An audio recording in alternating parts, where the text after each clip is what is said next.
Sobat budaya di seluruh Nusantara, berjumpa kembali dengan saya Yopi di channel Gubuk Inovatif yang diprakarsai Museum Gubuk Wayang dalam acara Sambang Konco Potehi di Kota Tulungagung.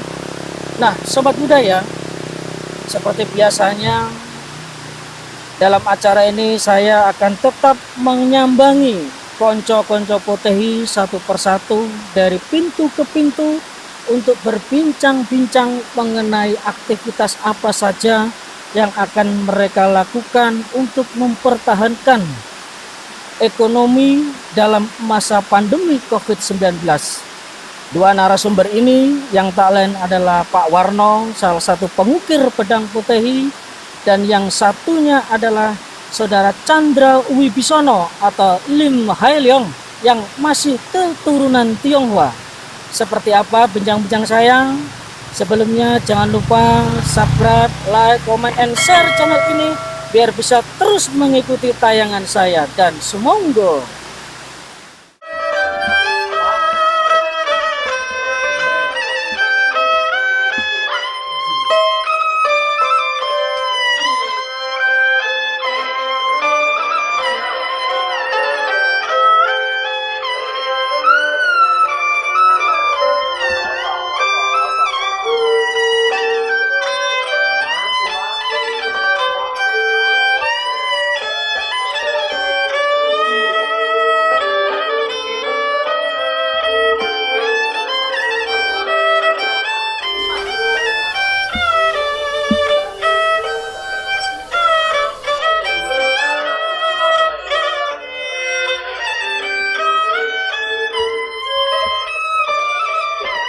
Saya Chandra Wibisono atau Lim Hai Leong. Saya seorang Nasrani. Kesibukan saya sehari-hari sebagai mahasiswa di salah satu perguruan tinggi swasta.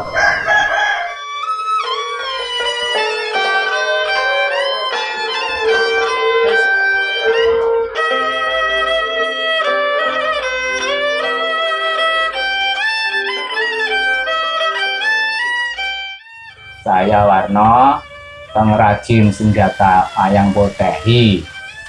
Motivasi saya membuat senjata wayang Potehi ini karena bentuknya yang unik dan berkarakter.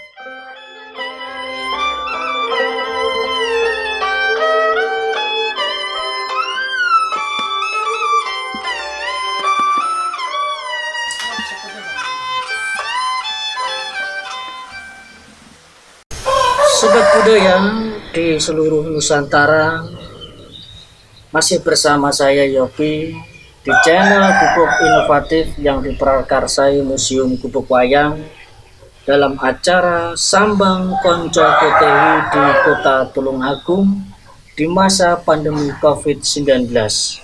Nah, sobat budaya, kali ini narasumber saya lain daripada yang lain karena narasumber ini masih berdarah keturunan Tionghoa, dan yang sebelumnya konco-konco saya ini mereka rata-rata adalah Muslim. Untuk bagaimana bisa mengikuti bincang-bincang saya, sebelumnya jangan lupa subscribe, like, comment, and share channel ini biar tidak ketinggalan tayangan-tayangan berikutnya. Nah, saya akan berbincang-bincang dengan narasumber, dengan Mas Chandra Wibisono. Bagaimana kabarnya Mas Chandra? Baik, Mas Yopi. Sehat selalu ya Mas? Sehat. Ya? Alhamdulillah, terima kasih Mas Chandra sudah menyempatkan waktu nanti menceritakan tentang kegiatan Mas Chandra sebagai regenerasi di kesenian wayang Potehi pada sobat budaya di Nusantara. Nah, Mas Chandra, ini saya tertarik karena kan Mas Chandra ini kan masih keturunan asli Tionghoa. Iya. Nah, bisa diceritakan Mas silsilah dari keluarganya terlebih dahulu biar sobat budaya ini tahu. Monggo. Ya. Untuk dari keturunan Tionghoa memang saya ada dari keturunan Tionghoa itu yang pertama mulai dari kakek dulu. Dari kakek, Ya, dari engkong ya. Engkong. Engkong itu Tionghoa, lalu maknya asli Jepang. Oh, Jepang. jadi kayak apa ya istilahnya itu, campuran Iya, gitu campuran. ya. Dari engkong itu dari Cina, emak itu nenek ya, nenek itu dari Jepang. Terus untuk marga dari keluarga Dari keluarga Lim. oh marga Lim. Lim. Marga Lim, makanya namanya Mas Chandra itu Indonesianya Chandra Wibisono, untuk nama menurut garis keturunan Lim Hailiong itu. Hailiong. Jadi gitu ini ya Mas ya. Gini Mas Chandra, motivasi apa itu yang membuat ini Mas Chandra ini tertarik dengan kesenian wayang potehi? Motivasi saya itu dari kecil memang saya sering nonton wayang potehi. Oh, nonton wayang Menurut potehi. saya karena kan lain dari pada yang lain, kesenian itu unik, juga tinggalan dari kongkong leluhur saya yang ada di Cina atau Tionghoa. Itu merupakan apa itu warisan leluhur budaya. Jadi mau tidak mau hati saya tergerak untuk melestarikan atau supaya tidak hilang lah, Biar tidak punah. biar tidak punah wayang Betul, potehi betul, itu Mas. di Indonesia. Iya betul, karena istilahnya itu juga peninggalan warisan leluhur. Apalagi Mas Chandra ini masih keturunan Tionghoa, jadi ya istilahnya nguri-nguri biar supaya tidak punah. Dan Mas Chandra ini belajar wayang potehi ini sudah berapa tahun Mas menggelutinya, mulai ketertarikan, mulai ingin belajar gitu? Kalau ketertarikan itu dari kecil, Mas. Dari kecil. Memang tertarik terhadap wayang potehi. Kalau latihan itu kan pertama kali diajari oleh Pak Sam sekitar 3 tahun yang lalu sampai sekarang. 3 tahun yang lalu. Iya, sampai sekarang. Sebagai di pertunjukan wayang itu menurut Pak Sam sebagai Kalau yang pertama dulu diajari itu musik dulu, Oh, musik. pengiring wayang potehi dulu, lalu dijadikan oleh Pak Sam untuk asisten dalang. asisten dalang. Asisten dalang. Memang dari tahap pembelajaran di wayang potehi itu memang kita harus mengenal wayang Iya. dan karakter penamaan itu memang dari asisten. Dari jiju lah bahasa Iya. potehi, karena nanti setelah mengikuti dalang tahu karakter wayang, lah untuk penyesuaian lain musik-musik nanti kita bisa belajar sambil jalan gitu. Ya. Untuk boleh tahu Mas Chandra ini belajar musik memegang alat apa saja diajari oleh Pak Sam? Kalau musik diajari oleh Pak Sam memang pertama difokuskan ke Olhu, pertama kali ke Olhu, lalu dipindah ke yang jing. Oh, yang jing gitu ya. Iya. Terus mulai tahap belajar. Belajar Iya, sampai Pak. sekarang. Bagus itu Mas Chandra sebagai regenerasi baru harus terus belajar terus, apalagi ada gurunya gitu loh, ada yang membimbing biar supaya kita ini tidak bingung mempelajari untuk mengembangkan selalu menginovatif musik. Bagaimana cara mainnya lebih enak, lebih istilahnya ini apa ya, kalau bahasa Jawa itu lebih ulem gitu loh kalau didengar nih gitu. Memang harus terus belajar Mas Chandra, semangat meskipun di masa pandemi ini sementara waktu kita akan berhenti Iya. karena adanya izin yang tidak keluar. Nah Mas Chandra, istilahnya ini doa dan harapan Mas Chandra. Kita kan berharap pandemi ini bisa segera usai, bisa segera selesai lah masalah ini, corona ini di Indonesia. Harapannya Mas Chandra ini apa ke depannya mengenai potehi?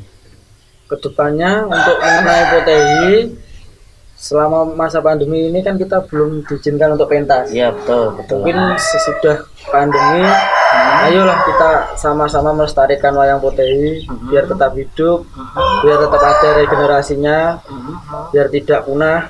Karena bagaimanapun juga itu adalah budaya yang sangat luhur, dan kita diwajibkan untuk menguri-nguri Mas, Iya, supaya tetap hidup. Jadi harapan saya kaum milenial minimal mengenal wayang potehi, kalau bisa ya kita ikut berkecimpung atau bergelut di dunia wayang potehi ini agar tidak punah dan bisa diwariskan ke cucu-cucu kita nanti. Iya, amin. Karena sekarang potehi sudah menjadi bagian budaya dari Indonesia, Mas Chandra. Baik, terima kasih Mas Chandra atas waktunya bincang-bincang kita untuk mengulas mengenai potehi dan aktivitas dari Mas Chandra. Karena sobat budaya biar tahu bahwa ada keturunan dari Tionghoa yang mau masih nguri-nguri budaya dari leluhurnya sendiri. Terima kasih Mas Chandra, semoga sehat selalu, salam buat keluarga. Nah, sobat budaya di seluruh Nusantara, itu tadi bincang-bincang saya dengan Mas Chandra Wibisono atau Lim Hai Leong, yang juga seorang Nasrani dan masih keturunan Tionghoa. Jangan lupa seperti biasanya subscribe, like, comment, and share ini biar supaya bisa terus mengikuti tayangan saya. Dan saya akan mengunjungi lagi, menyambangi konco-konco lagi. Ini seorang pengukir pedang wayang putih.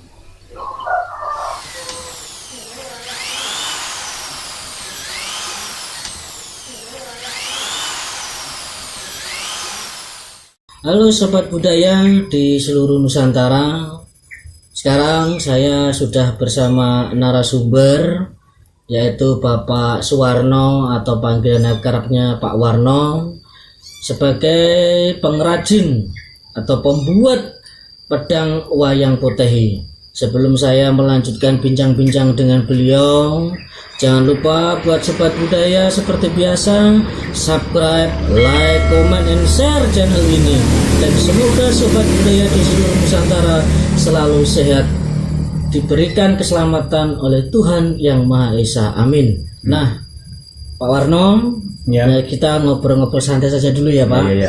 Kita mengulas mengenai pembuatan senjata wayang potehi. Nah, Pak Warno bisa bercerita, ini untuk awalnya Pak Warno ini untuk berminat membuat wayang potehi ini bisa dimulai ceritanya itu awalnya dari mana Pak? Ya, pertama itu dari saya sering lihat TV, nonton TV kok ada perang silat kungfu dari Cina itu. Terus ada senjatanya yang unik dan berkarakter gitu bentuknya. Terus tahu-tahu Mas Yupi datang ke sini memberi saran buat bikin senjata wayang potehi. Itu saya berminat mencobanya gitu Mas, sama seperti yang di TV itu. Oh, berarti awalnya itu lihat di televisi, ada film silat, dan itu film tersebut banyak menunjukkan senjata-senjata dari istilahnya di negeri Cina gitu Pak, macamnya banyak dan berkarakter gitu ya. Akhirnya menggugah rasa penasaran, ingin mencoba begitu Pak Warno ya. Dan untuk itu Pak Warno, sampean itu membuat senjata pedangnya itu bahannya itu dari kayu apa saja Pak? Bisa dijelaskan? Yang kayu yang mudah dibuat itu ya sejenis jati, balaut, juga sono itu. Kalau dibuat bisa bilap dan tidak gampang patah gitu Mas. Oh, berarti kayunya kuat, tidak rentan patah gitu. Bila untuk buat main-main konco-konco potehi kuat gitu Pak Warno ya. Iya. Dan kalau boleh diceritakan ke sobat budaya, itu maksimal Pak Warno itu dalam satu hari gitu bisa membuat berapa Pak itu jenis pedangnya itu? Kalau waktu buatnya itu fokus itu bisa 10-20 bisa Mas. Mungkin tergantung alatnya agak canggih bisa buat lebih banyak gitu. Karena saya udah punya alat yang lebih canggih lagi gitu. Ya, sama tingkat kesulitannya juga Pak ya. Dan bisa dijelaskan Pak Warno awal membuat itu pedang ya, mulai dari itu kan kayu bentuknya kan seperti hal gini ya, itu bisa diceritakan ke sobat budaya awal pembuatan pedang sampai berbentuk jadi, bisa diceritakan? Ya, insya Allah bisa. Yang pertama buat mal dulu, setelah buat mal jadi berbagai model, terus dicatat di kayu ya, lalu terus dipotong gaji gitu, nah itu terus di finishing gitu Pak ya. Untuk alat-alatnya bisa pakai apa saja diceritakan? Ya tata ada, terus apa tuh setrap ya, pisau kecil itu, pisau kecil gitu Pak ya. Jadi untuk pisaunya itu untuk membentuk karakternya gitu Pak ya. Jadi membutuhkan seperti ada alat tatahnya, pisau ukirnya, Ya, ya. untuk sekarangnya itu mungkin untuk memperhalus gitu. Ya, Pak? untuk menipiskan Oh, menipiskan gitu Ya. Pak. biar cepat. Biar cepat. Iya iya. Terus untuk Pak Warno, ini kan saya tadi melihat di rumah itu banyak hasil karya-karya ukirnya seperti berbentuk ada tadi patung Ya. dan ada kayak apa seperti macam barongan kesenian kuda lumping itu Pak Ya, ya. Jawa, seni Jawa. Ya, terus tadi ada topeng juga. Pak Warno ini mulai mengukir itu tuh belajarnya itu memang dari luar atau otodidak atau ada turunan dari keluarga? Monggo diceritakan. Ya, sejak kecil tuh secara otodidak ada bakat hobi terus itu saya salurkan itu loh Mas, dari kecil tuh dari pertama dari tanah liat itu terus saya buat bentuk patungan terus kayu yang udah seperti kayu radius itu juga belajar dulunya itu. Oh, awalnya mencoba Ya, akhirnya ya terus menjadi hobi, Ya. terus akhirnya dijadikan sebagian untuk mencari nafkah gitu Pak ya, buat sampingan gitu Pak ya. Dan untuk selain mengukir mungkin Pak Warno aktivitas apa yang bisa dilakukan lagi, bisa diceritakan? Setelah baru hari ini tuh bikin servisan buat buka servis Oh, gitu loh buka Mas ya, servis. buat sampingan sebelum ada corona saya kan buat ini setelah ada corona kan susah kerjanya. macet gitu ya. Saya baik buat buka servis itu ya. Servis elektronik Pak Warno Ya ya ya. Jadi servis seperti televisi, Ya, servis ampli, ya. DVD gitu Pak ya, Ya, ya, sama buat istilahnya ini untuk bertahan karena ini wabah corona ini sangat memukul ekonomi Ya. kita semua ya Pak Warno ya. Ya, ya. Dan harapan Pak Warno bila mana nanti corona ini sudah selesai, sudah pergi dari Indonesia, mungkin Pak Warno ini punya harapan kedepannya untuk pemesanan senjata-senjata wayang putih ini gimana Pak? Harapannya kedepannya? Harapannya kalau sudah tidak ada corona lagi, mudah-mudahan lebih baik dan lebih banyak pesanan dan saya bisa kerja lebih giat lagi buat mencukupi keluarga. Oh gitu Pak ya, istilahnya kita semoga ini setelah corona ini selesai semua bisa berbalik seperti sebelumnya dan mungkin bisa lebih baik gitu Pak ya. Bisa. Banyak pemesanan Ya. dari konco-konco wayang supaya hasil karya Pak Warno ini juga dikenal. Ya. Syukur-syukur nanti bisa go internasional Ya, gitu ya. Pak Warno Amin, ya. amin, ya. Amin. Terima kasih Pak Warno Ya. atas waktunya untuk bincang-bincang menjelaskan mengenai pembuatan senjata wayang potehi. Ya. Sekali lagi terima kasih dan semoga Pak Warno sehat selalu sekeluarga dan tetap semangat. Ya ya. Jangan berhenti, jangan putus asa. Memang sementara waktu kita pelaku seni wayang putih, sementara vakum ya Pak ya. Ya, ya. Terima kasih Pak Warno. Nah, demikian tadi Sobat Budaya bincang-bincang saya dengan Bapak Suparno, salah satu pengrajin pembuat pedang wayang potehi. Terus tonton tayangan ini, jangan sampai ketinggalan. Dan terus ikuti, saya akan menyambangi konco-konco potehi di kota lain. Salam budaya, maju bersama Potehi Nusantara.